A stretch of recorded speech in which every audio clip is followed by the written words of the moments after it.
Hola, ¿qué tal? Dios te bendiga. Este es tu programa Pan de Vida y esperamos que la palabra que vamos a compartir el día de hoy pueda bendecir y pueda edificar tu vida.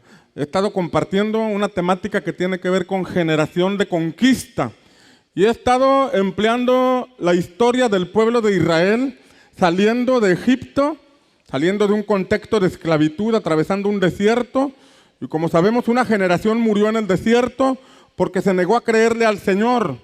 Pero luego la generación de Josué pudo creerle al Señor, atravesar las circunstancias que vivieron en el desierto, vencer las adversidades y finalmente llegar a la tierra de Canaán, la tierra de las promesas. Pero para eso, para que esta generación, para que usted y yo podamos aspirar a conquistar algo, porque esa tierra de Canaán puede ilustrar las promesas de Dios para nuestra vida.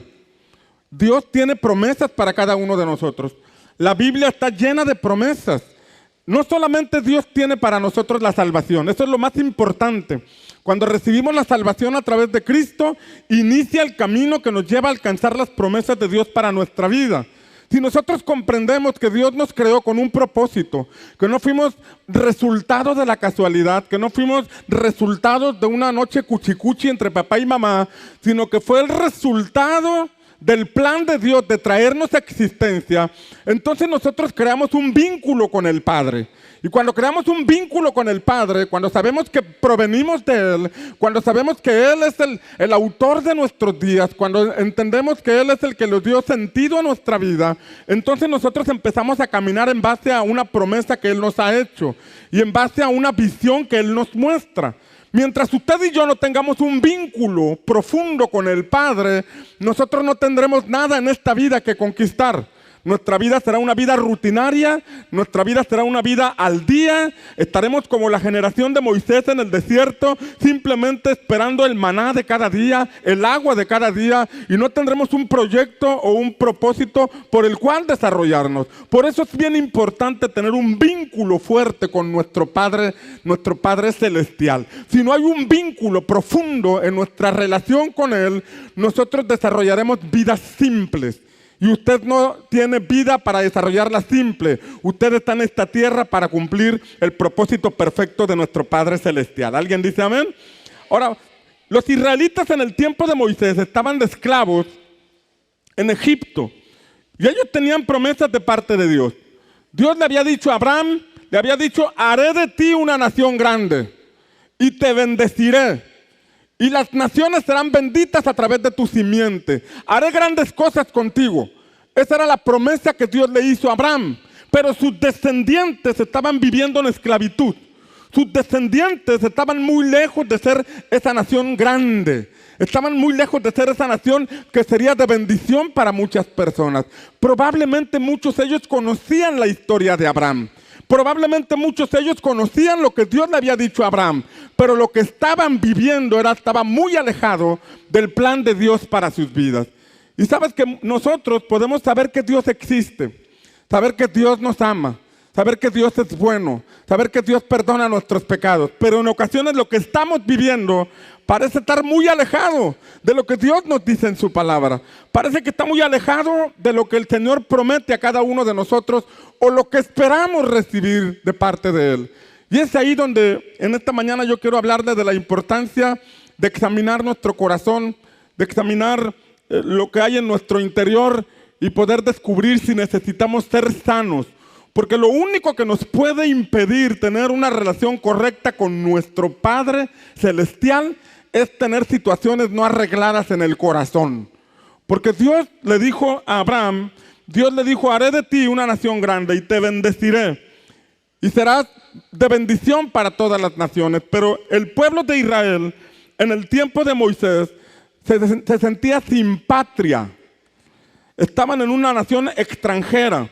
Estaban siendo oprimidos, estaban siendo maltratados, estaban siendo llevados a una vida sin propósito y sin sentido. Para ellos no tenían patria. Y déjame decirte qué significa patria. Patria es del latín patrus, que significa tierra de los antepasados, lugar o comunidad con la que una persona se siente vinculada o identificada. por motivos jurídicos, culturales, históricos o afectivos. Tiene relación con la tierra donde uno o sus padres han nacido. Los israelitas en Egipto no sentían que era su patria. Y Faraón, incluso Faraón tenía miedo de que viniendo enemigos a tratar de invadir a Egipto, los israelitas se voltearan contra ellos y se unieran a sus enemigos. Por esa razón los tenían oprimidos, los tenían manipulados para que ellos no se fortalecieran. Pero era una nación que tenía una promesa de parte de Dios, de una tierra extraordinaria, pero en ese momento se encontraban sin patria. No había un vínculo con el lugar que Dios le había prometido a sus padres. No había algo que generara en ellos una emoción. Cuando Moisés quiso hablarles de esa patria que Dios tenía para ellos, cuando Moisés quiso hablarles de esa tierra que Dios quería darles, ellos empezaron a creer, pero cuando vino la respuesta de Faraón para meterles más cargas, ellos se empezaron a quejar. Ellos se empezaron a lamentar y ellos decían, esto no es posible. Mientras no haya un vínculo profundo en nuestro corazón con Dios, no estaremos dispuestos a pelear por nuestras promesas. Mientras no haya un vínculo profundo entre nosotros y Dios, viéndolo a Él como Padre, no habrá una razón para desarrollar una fe. No habrá una razón para buscar un propósito. No habrá una razón para esforzarnos y dar el extra. Pero cuando hay un vínculo profundo en nuestro corazón con el Señor, no importa qué desierto se atraviese en nuestro camino. No importa qué muros se atraviesen en nuestro caminar. No importa si hay gigantes en esa tierra de Canaán. Nuestro Padre es más poderoso y es capaz de darnos la victoria en medio de cualquier situación que se levante. ¿Alguien dice amén? Dele un aplauso al Señor si usted lo cree. Ahora, hay falsos conceptos de patriotismo, ¿verdad? Hay falsos conceptos de patriotismo, porque de pronto en algunos países siembran la semilla del patriotismo, pero en realidad mandan a los jóvenes o mandan a la gente a pelear por intereses propios o intereses personales, como la guerra del petróleo, ¿no? Donde inyectan la semilla del patriotismo en los ejércitos, en los jóvenes y los mandan a pelear por su país, pero en realidad están peleando por intereses políticos, intereses económicos, ¿verdad? Ese es un falso concepto del patriotismo. Otro falso concepto de patriotismo es el que inyectó Hitler en los adolescentes y en los jóvenes de su tiempo, a quienes les sembró la semilla de la supremacía y les hizo creer que ellos eran dueños de todo el mundo y los llevó a pelear por su patria, a tratar de conquistar todo el mundo, pero en realidad era la ambición de una persona tratando de tener control sobre todo el mundo. El patriotismo, el verdadero sentimiento de patriotismo hace que las personas den su vida por su territorio, por su familia, por unos ideales que se ha trazado en ese lugar y por la libertad. Y los israelitas en el tiempo de Moisés no tenían ningún vínculo con Egipto, no tenían ningún vínculo con el Señor, solamente practicaban una religión. Y en esa religión se desenvolvían, y en esa religión, de acuerdo a los estándares de Egipto, ellos caminaban, y Dios tuvo que sacarlos de ese contexto religioso donde no había un vínculo profundo, porque a veces uno puede practicar una serie de tradiciones y costumbres, pero el corazón estar muy alejado del Señor. Afuera podemos tener bonitas apariencias, y algunos más o menos, pero por dentro, en ocasiones, no tenemos un vínculo profundo con el Señor, y a lo que Dios le interesa es nuestro corazón. Y los feos dicen, gloria a Dios, aleluya, ¿verdad? Entonces, la generación de Josué sí tuvo ese vínculo. Ellos estuvieron dispuestos a creerle a Dios por esa tierra.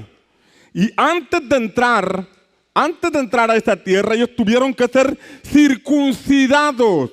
Veíamos hace algunas semanas el asunto de la circuncisión. Porque en Génesis capítulo 17 el Señor le dijo a Abraham, Abraham, yo soy el Dios Todopoderoso. Anda delante de mí y sé perfecto, y yo haré mi pacto contigo. Y tú serás padre de multitudes, pero tú tienes que guardar el pacto conmigo. Yo entro en pacto contigo, pero tú tienes que entrar en pacto conmigo. Y la señal del pacto era la circuncisión. La señal del pacto es que todos los hombres nacidos a los 8 días tendrían que ser circuncidados, porque eso sería señal de pacto. Todo padre de familia, al tener un hijo varón, tenía que llevarlo al sacerdote respectivo para practicar la circuncisión, porque el padre de familia, que estaba convencido de su relación con Dios, quería llevar a su hijo por la misma senda para que el hijo fuera un hijo de pacto, un hijo pactado con el Señor, porque había promesas extraordinarias de parte de Dios para esta nación. Entonces, esta generación de Josué, que nació en el desierto, que no nació en el contexto religioso de Egipto, sino que nació en el desierto, tuvo que ser circuncidada para poder entrar a esa tierra que Dios tenía preparada para ellos. ¿Alguien dice amén? La vida en Dios, mis hermanos, debe ser una vida de fe. Diga conmigo, de fe. Mueva su mano y repita conmigo, debe ser una vida de fe. La vida en Dios no se trata de una serie de tradiciones, costumbres, dogmas, doctrinas, pensamientos arraigados. Usted y yo podemos saber de memoria la Biblia, pero si no estamos dando pasos de fe, quiere decir que el Espíritu Santo no nos está dirigiendo. Porque el Espíritu Santo siempre te va a hablar en futuro. Te voy a bendecir, voy a engrandecer tu nombre, voy a restaurar tu matrimonio, voy a restaurar tu familia, voy a prosperar tu trabajo, voy a sacarte de la condición en que te encuentras. Porque ese lenguaje inspira a la fe. Dios tiene siempre cosas grandes para nosotros. Por eso la Biblia está llena de promesas. La Biblia no fue escrita con el propósito de que la memorizáramos. La memorización de las Escrituras es parte del concepto religioso que nosotros tenemos que romper. Porque la vida en el Espíritu es una vida de fe. La Biblia dice en Hebreos capítulo 11, versículo 1, es pues la fe, la certeza de lo que se espera. La convicción de lo que no se ve. ¿Qué es lo que estás esperando para estos próximos 6 meses? ¿Qué es lo que estás esperando para estos próximos 2 años? Entre más grande sea tu sueño, quiere decir que Dios quiere hacer grandes cosas en tu vida y vas a requerir un nivel mayor de fe. Y si tú tienes sueños grandes que son inalcanzables en este momento, es porque el Espíritu Santo te está dirigiendo y te está llevando a volar, porque para eso naciste, para eso conociste al Señor y para eso Dios te trajo a existencia. Alguien tiene que decir amén. Ahora, como casa espiritual tenemos un ADN espiritual, una genética espiritual. Usted puede escuchar muchos predicadores, usted puede escuchar muchas prédicas a través de YouTube, enriquecerse, edificarse espiritualmente, pero usted pertenece a una casa espiritual. Y en esta casa espiritual te empujamos o te incentivamos a la vida en desarrollo, a que desarrolles tu fe.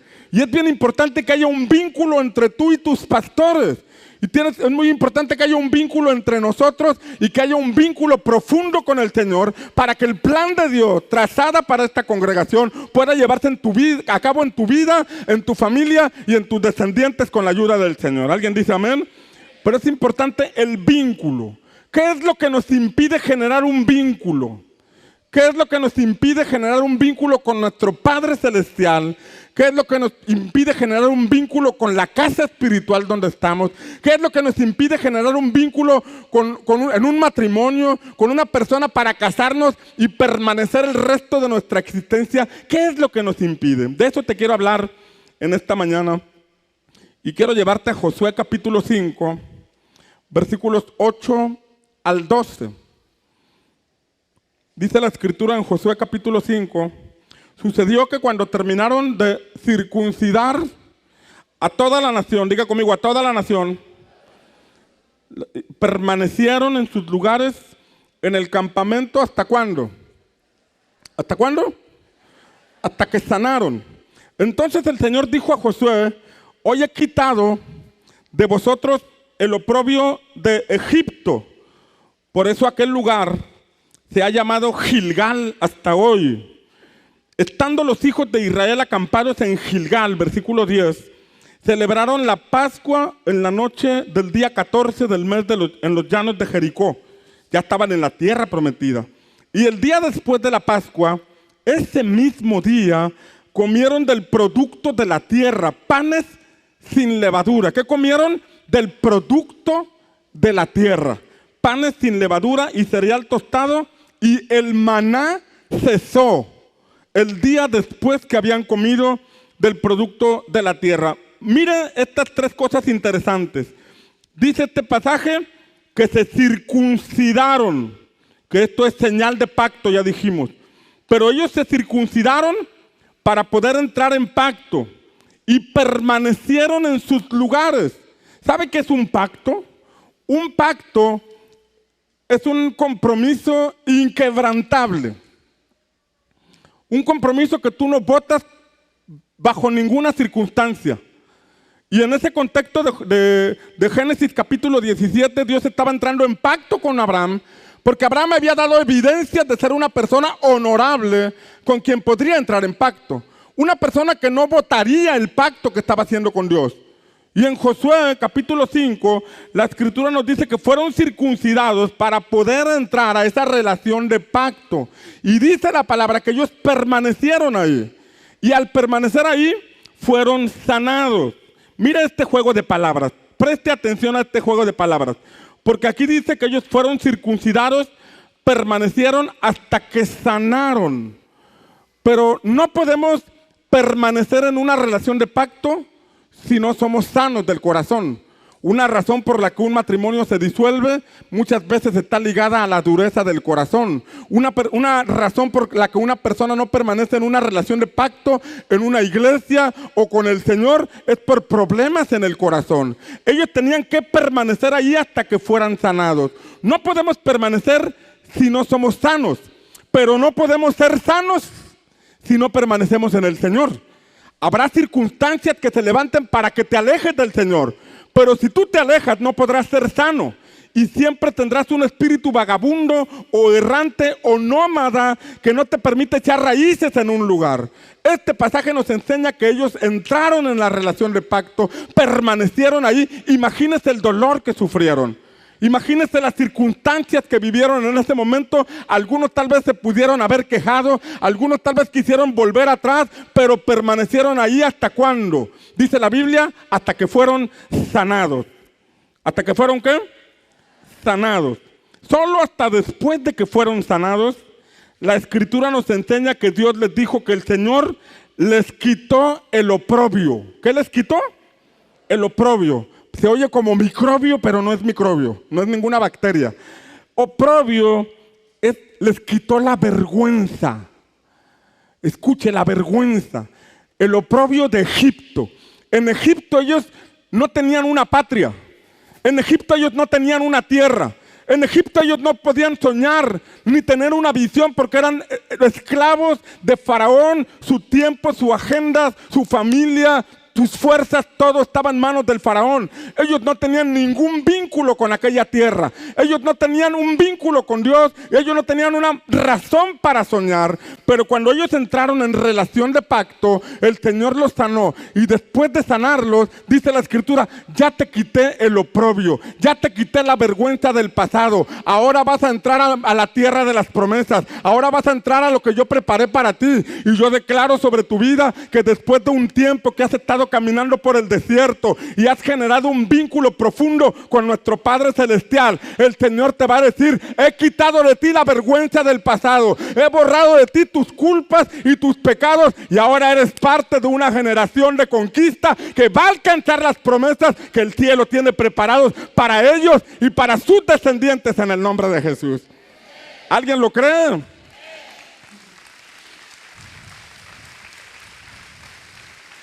Ahora escuche, dice que les quitó el oprobio. Primero tuvieron que ser circuncidados, entrar en pacto.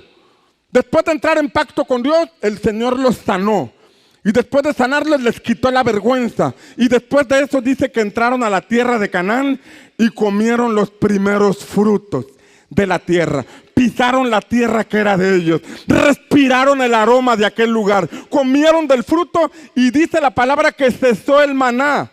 El maná era el símbolo de la misericordia de Dios. El maná era el símbolo del amor de Dios en las inclemencias del desierto. Ellos iban a dejar de vivir por la misericordia de Dios e iban a empezar a caminar desarrollando una vida de fe. Declaro sobre tu vida que viene un tiempo donde vas a dejar de vivir limitadamente, donde vas a dejar de vivir al día, te vas a levantar en el nombre de Jesús y vas a avanzar a la tierra de Canaán y vas a ver cómo el Señor te permite levantar el fruto del esfuerzo de tu fe y de tu trabajo en el nombre de Jesús. Si alguien lo recibe, dele un amén fuerte. al Señor. Ahora, escuche bien. La circuncisión era señal de pacto. Y nosotros no podemos entrar en una relación de pacto con Dios si nosotros no somos sanos. Porque es muy fácil levantar las manos y decirle, Señor, yo entro en pacto contigo. Y prometo estar aquí en las buenas y en las malas. Y así me critiquen y así me digan, yo aquí voy a estar. Pedro estuvo 3 años con Jesús. Y Pedro, muy machín, le dijo a Jesús, cuando Jesús le dijo, todos me van a abandonar, todos se van a ir, Pedro le dijo, yo no me iré, yo voy a estar contigo, yo no te voy a abandonar nunca. Y hasta se cargó una espada, porque él dijo, yo no te voy a abandonar. Pero llegado el momento en que agarraron a Jesús, él tuvo que huir y lo negó 3 veces. Su intención era permanecer con el Señor, pero no pudo permanecer. Muchos de nosotros queremos permanecer en el Señor. Queremos entrar en una relación de pacto para poder alcanzar las promesas. Tú no estás destinado a vivir el resto de tu vida solamente de la misericordia, porque la misericordia de Dios es para buenos y para malos. Jesús dijo que Dios hace salir su sol sobre buenos y malos y hace llover sobre buenos y malos. Esa es la misericordia de Dios. Pero nosotros como hijos, además de la misericordia, tenemos promesas de parte de Dios. Y esas promesas están en Canaán. Pero para poder entrar a Canaán, necesitamos entrar en una relación de pacto con el Señor. Pero entra el problema de que yo no puedo entrar en una relación de pacto si primero no me sana. Porque si estas emociones están afectadas, si hay un conflicto con mis padres físicos, si hay un conflicto emocional no resuelto, esto será la causa de que yo bote todas las promesas del Señor en mi vida y hagan que yo me quede estancado en algún lugar del camino. Dile al que está a tu lado, eso no te va a pasar a ti. ¿Sabes que muchas promesas no llegan debido a que somos personas que no permanecemos en pacto? Y no basta, no es suficiente decir yo permanezco en pacto. Basta examinar cómo cumplimos con nuestros compromisos, cómo cumplimos con nuestra palabra. Quedamos de hacer algo y luego no lo hacemos. O quedamos de cumplir con un trabajo y a la mera hora nos damos cuenta que las cuentas no nos dieron y damos un producto de menor calidad. Fallamos a la palabra para no perder algún centavo. Y cuando examinamos nuestras conductas, podemos evaluar que en ocasiones no somos personas de pacto, no somos personas que cumplimos la palabra, y muchas promesas no llegan debido a que no somos personas que permanecemos en pacto. La circuncisión física era una señal externa de lo que tendría que ocurrir en el corazón de la persona. Era una señal externa de lo que del convencimiento o vínculo con Dios. Cualquier jovencito se podría circuncidar. Cualquier jovencito podría decir, yo soy parte de la nación santa. El punto era el corazón. ¿Cómo estaba el vínculo de este joven con el Señor? El corazón de este joven con el Señor. De nada serviría la circuncisión física si el corazón no estaba alineado con el Señor. Un matrimonio puede ir al altar, una pareja puede ir al altar, hacer los respectivos votos, gastarse un dineral en la fiesta, traer a la Sonora Matancera, a Los Ángeles Azul. Perdón, esos ya no los invitamos, ¿verdad? Invertir un dineral, comprar unos anillos de material más caro, más precioso, le cuelga la mano al novio cada vez que camina de lo pesado que está el anillo, y hacer unos votos delante de los amigos y de la gente, unas palabras bien chidas, unas palabras bien elocuentes, unas palabras dignas para una telenovela. Pero ese pacto sería en vano si el corazón no entra en pacto. La persona puede cargar un anillo, la persona puede subir las fotos, la persona puede tener 5, 10, 15 años, la foto de la boda ahí en la puerta de su casa, en la sala de su casa, pero si en su corazón nunca hubo un vínculo, una relación de pacto, esta persona termina siendo infiel. Esta persona termina andando por caminos equivocados a pesar de haber hecho el pacto físico y ponerse el anillo en su dedo, porque el asunto del pacto, diga conmigo, es un asunto del corazón. Mueva su mano derecha y diga conmigo, es un asunto del corazón. La Escritura, por ejemplo, nos habla del nuevo pacto. Diga conmigo, nuevo pacto. Nuevo pacto en la sangre de Cristo. Antes era la ley, era el estricto cumplimiento de la ley, imposible de cumplir por todos nosotros. Y tuvo que aparecer Jesús para cumplir la ley en nuestro lugar y morir en nuestro lugar. Y entonces el Señor dijo que a través de la sangre que Él derramaba entraríamos en un nuevo pacto, donde Él se comprometía a salvarnos si nosotros nos vinculábamos con Él. ¿Qué nos puede impedir permanecer en pacto con Jesús? ¿Qué nos puede impedir permanecer en pacto con el autor de nuestra salvación? Situaciones del corazón no arregladas. A veces nos puede pasar como a Esaú, quien cambió su primogenitura por un plato de lentejas, por un miserable plato de lentejas. Yo no me lleno con un plato de lentejas. Algunos de aquí veo que tampoco se llenarían con un plato de lentejas. Por un plato de lentejas este hombre vendió la primogenitura. Y esa primogenitura no era simplemente las vacas y las ovejas que iba a heredar de su padre, sino que consistía en ser parte de la visión celestial. El nombre de Esaú debería aparecer en el árbol genealógico de Jesús, pero este hombre menospreció la primogenitura, la vendió por un plato de lentejas y junto con eso su descendencia también quedó fuera del árbol genealógico donde nuestro Señor Jesucristo aparece en Mateo capítulo 1. Nosotros debemos entrar en esa relación de pacto con el Señor. Venimos a la iglesia y en ocasiones nos encontramos con situaciones que no esperamos encontrar en la iglesia. A veces uno llega a la iglesia y espera que todos sean ángeles, con alas, así con aureola y un rostro como el ángel Miguel. Bueno, nunca he visto al ángel Miguel, pero al hermano Miguel me lo imagino así. Y resulta que llegas a la iglesia y de pronto te encuentras con personas que tienen conductas o comportamientos que no deberían tener. Cuando tú tienes un problema en tu corazón, te ofendes y te vas. Cuando tú tienes una situación, te enganchas con las personas que tienen malas conductas y te vas. Y te olvidas que tu pacto es con Dios, que tu vínculo tiene que ser con el Padre, porque hay promesas que solo el Padre va a cumplir en ti. Y si tú tienes un vínculo con el Padre, te vas a decepcionar en pan de vida, gracias a Dios, del otro lado del mundo. Pero si por alguna razón alguien del otro lado del mundo, para que no se decepcione. El punto es que cuando tú tienes un vínculo profundo con el Padre, nada te va a apartar de su camino.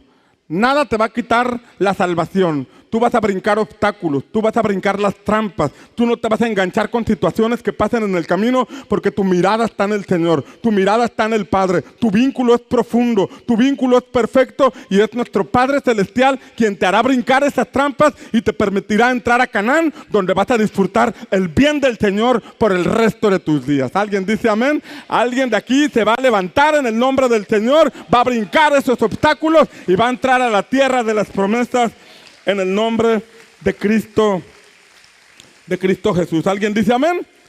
La Biblia también habla que somos ministros competentes. ¿De qué? De un nuevo pacto. Ministros competentes. O sea que tenemos la competencia en Cristo para servirle. Dios nos llama a servirle. Él se comprometió a venir a salvarnos, Jesús se comprometió a venir a salvarnos y llegó hasta la cruz para morir por nosotros. Él nos llama a servirles, porque el propósito de Dios es que les sirvamos como reyes y sacerdotes, dice Apocalipsis capítulo 1, versículos 5 y 6. Y alguno puede empezar a servir a Dios entusiasmado. Entró a la escuela especializada de servidores y entonces ya terminó la graduación, se pone su camisa.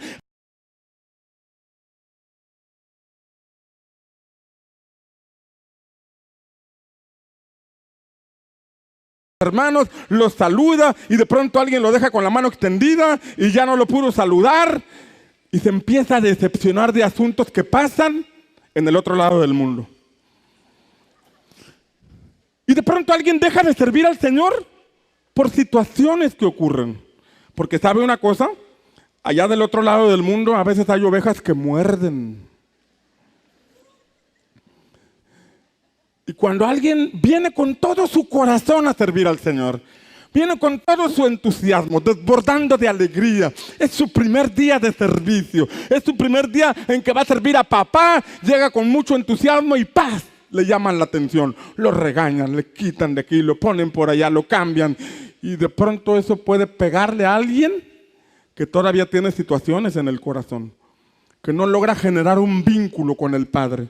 Cuando sabemos que estamos vinculados con el Padre Celestial y servimos en su casa, no importa lo que nos hagan, no importa lo que nos digan. Yo estoy plantado en la casa de papá y de aquí nada me arranca. Vengan fuertes vientos, vengan fuertes tormentas, yo tengo raíces en esta casa, porque en esta casa fui plantado, en esta casa voy a dar fruto que glorifique el nombre de mi Padre Celestial. Alguien tiene que decir amén.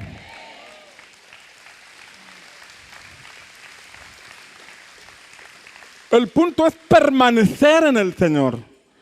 ¿Qué cosas te pueden hacer apartarte del camino del Señor? No, pues si pasa algo aquí, yo me cambio de iglesia, me cambio de congregación, a donde quiera que vayas.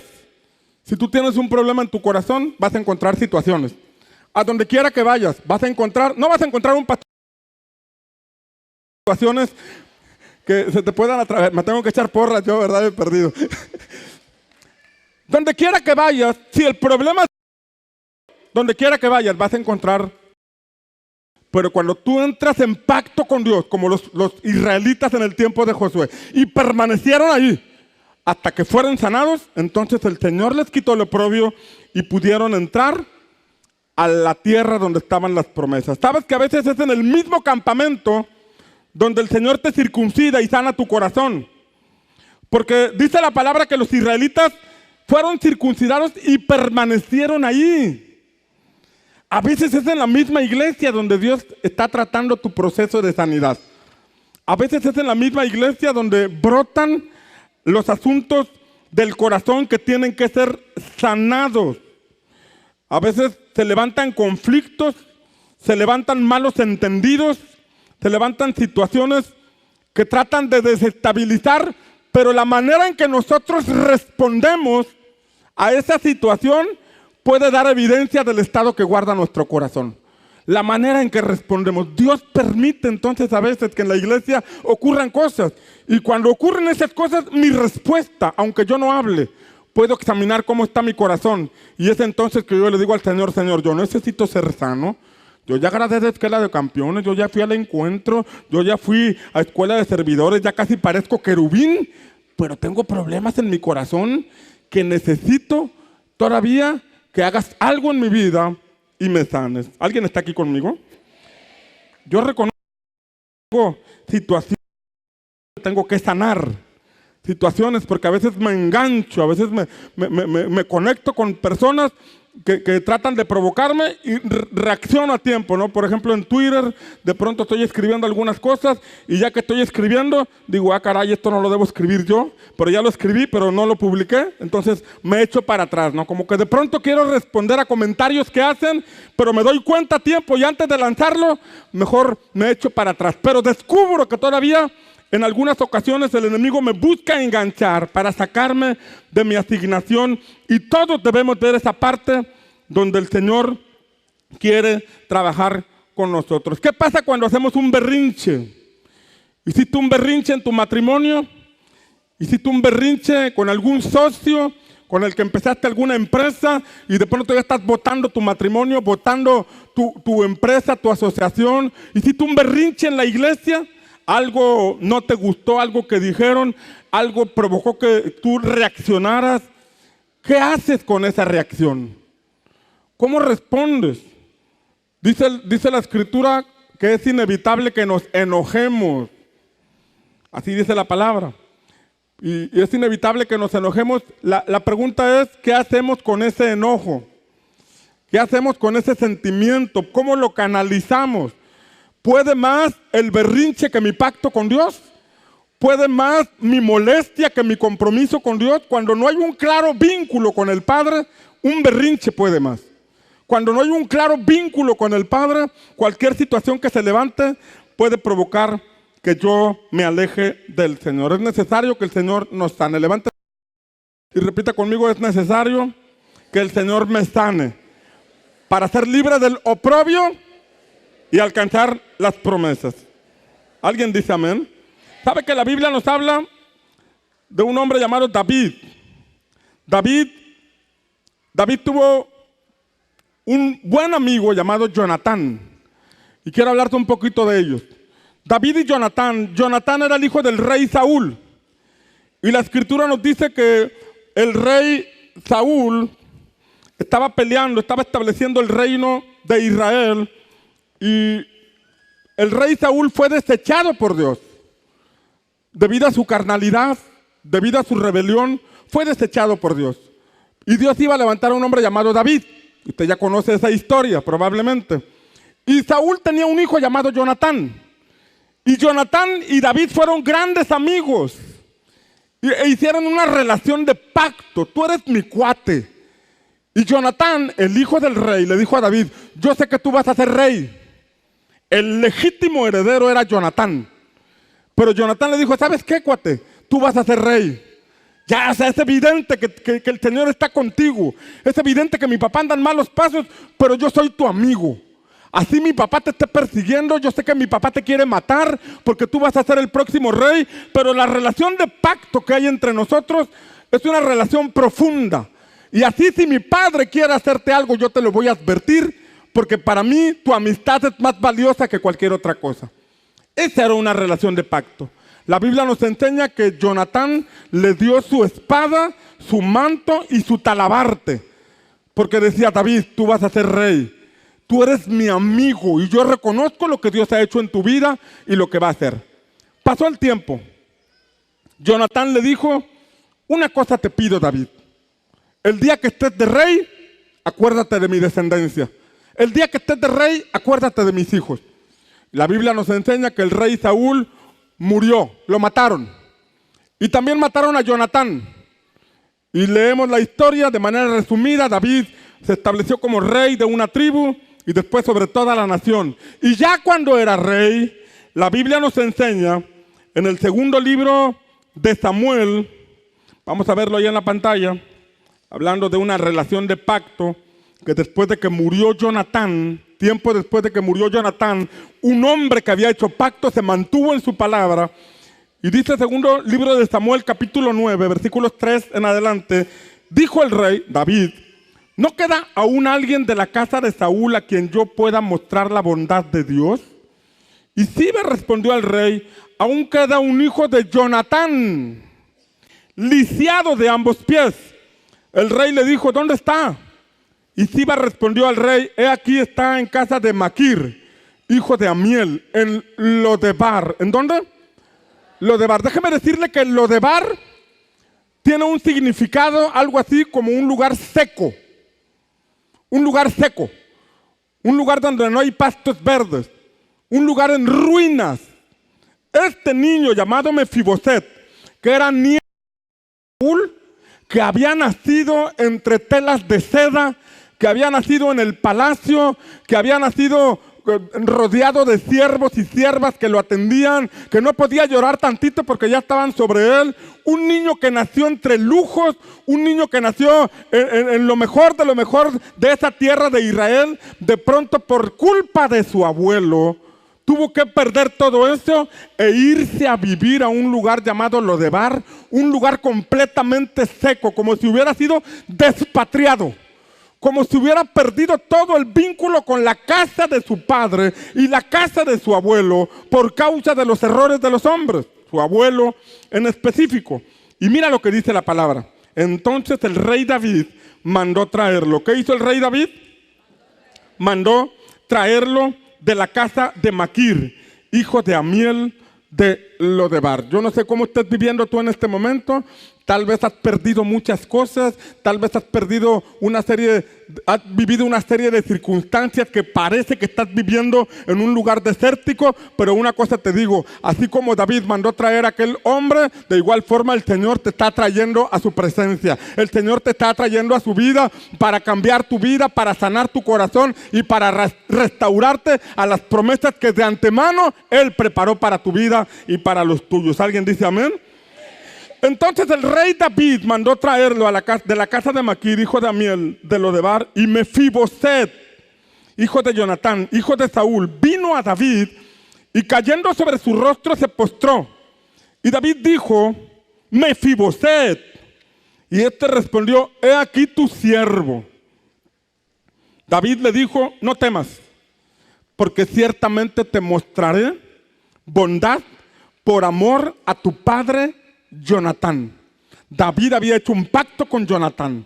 Y aunque Jonatán estaba muerto, David se mantuvo en la palabra que le había dicho a su amigo Jonatán.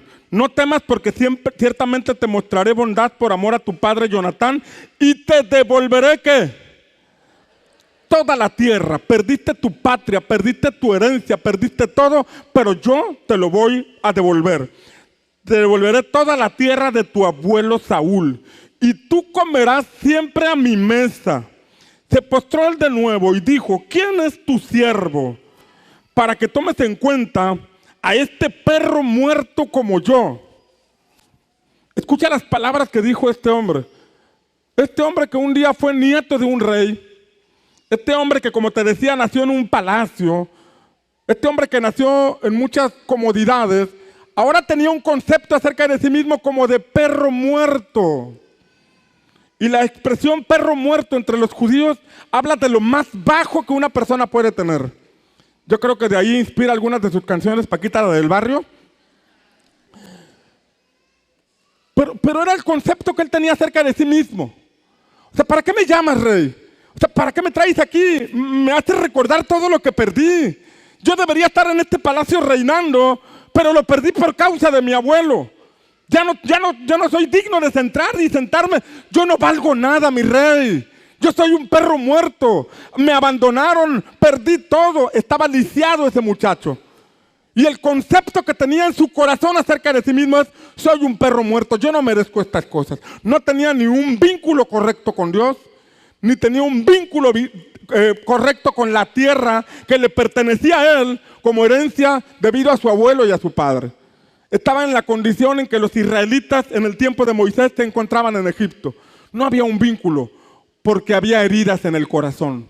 No había un vínculo porque había dolor en el corazón. Había tristeza, había angustia, había autoconmiseración. Yo soy un perro muerto. Yo no valgo para nada. Yo no merezco estar en este palacio. Yo no merezco ni siquiera estar delante de ti, mi rey. Yo no merezco sentarme a la mesa. ¿Por qué me tomas en cuenta? ¿Por qué tenía Mefiboset ese pensamiento? ¿Sabes que esos pensamientos se levantan como argumentos para robarnos la fe? Tal vez en el pasado cometimos muchos errores y llegamos a los pies de Jesús y decimos: yo no merezco que Dios me bendiga. Yo no merezco tanta bondad de parte de Dios. Yo no merezco nada. Yo me conformo con que Dios me salve y que esté ahí sentadito escuchando la palabra, pero yo no merezco. A veces no es un pensamiento consciente, pero son argumentos que se levantan cuando tratamos de hacer algo y nos sale mal. Decimos: es que no me lo merezco.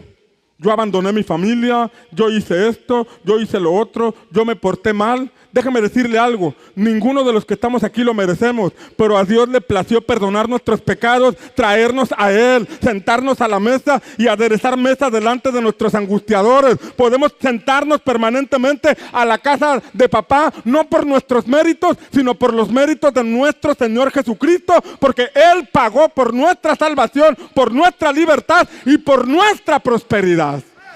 ¿Alguien lo cree?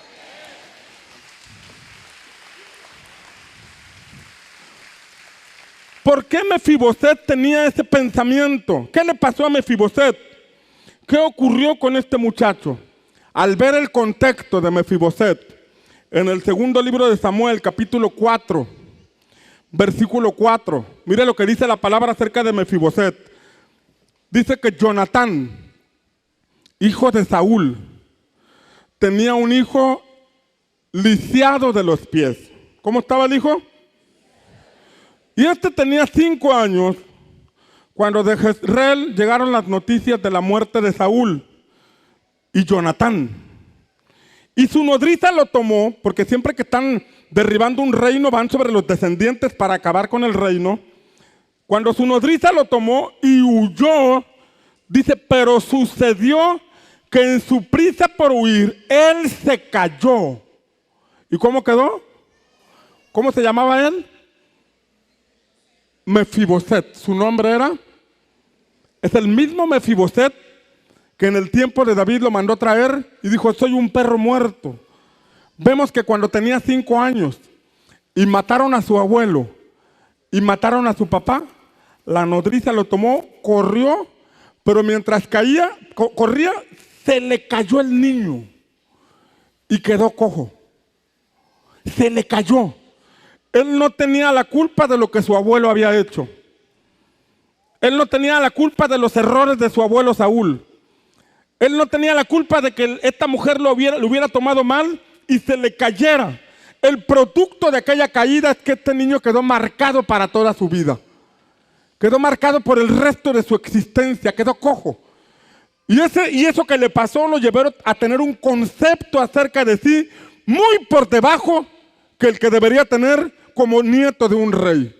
Muy por debajo concepto que tenía acerca de sí mismo. En el camino lo tiraron y quedó cojo.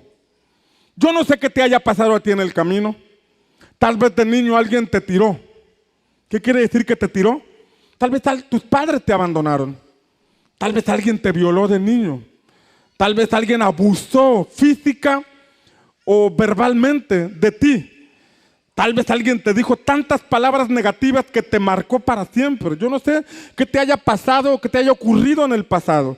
El asunto es que situaciones que vivimos nos llegan a afectar tanto, y cuando nos afectan aparece el diablo para decirnos: ¿y tu Dios dónde está? Aparece el diablo para desvincularnos con aquel que tiene propósito para nosotros y nos lo muestra como el culpable de nuestras tragedias. Nos lo muestra el diablo al Padre como el culpable de todo lo que nos está aconteciendo, y a veces le creemos y vamos por la vida culpando a Dios de por qué nuestros padres murieron cuando éramos niños, de que por qué nuestros padres nos abandonaron, o por qué mi padre hizo esto, mi abuelo hizo esto, y empezamos a juzgar a Dios, en vez de portarnos como hijos amados, que nos convertimos en jueces de nuestra. Y eso ocurre en muchas familias. A los padres, juzgamos las conductas de nuestros padres y en vez de honrarlos caemos en un punto de juicio sin darnos cuenta de la necesidad que tenemos en el corazón de ser sanos. Pero bendito sea el Señor, que su misericordia y su gracia es grande y que no importa qué tan bajo hayamos caído, aún